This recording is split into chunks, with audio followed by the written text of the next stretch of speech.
Welcome back to KOIN 6 News. What will happen to Portland's historic reservoirs on the flanks of Mount Tabor? The Mount Tabor reservoirs will be taken offline at the end of next year, and as Core Heartland shows us, the city is weighing the options concerning what will happen to them next.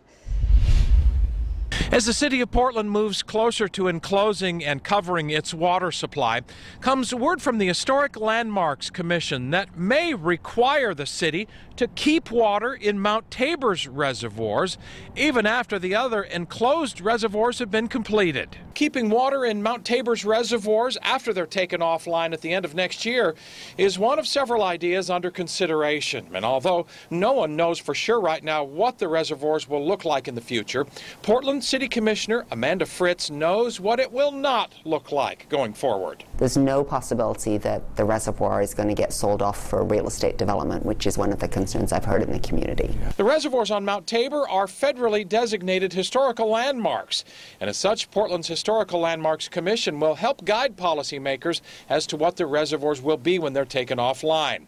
I asked Commissioner Fritz what the possibilities currently are. The options that we mentioned at the public meeting that we had a couple of weeks ago were fill them up and empty them occasionally, clean them occasionally, leave them empty, clean them occasionally, or do something else, whether it's a skate park or a big swimming pool or boating, or pave them over and put Disneyland on top. An overwhelming majority of people who have voiced their opinion to the city's Parks and Recreation Bureau want the reservoirs filled and maintained, even if they no longer will be part of the city's water supply system when they're taken offline.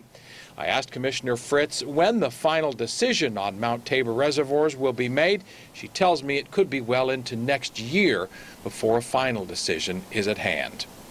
In Southeast Portland, Core Heartland, KOIN 6 News.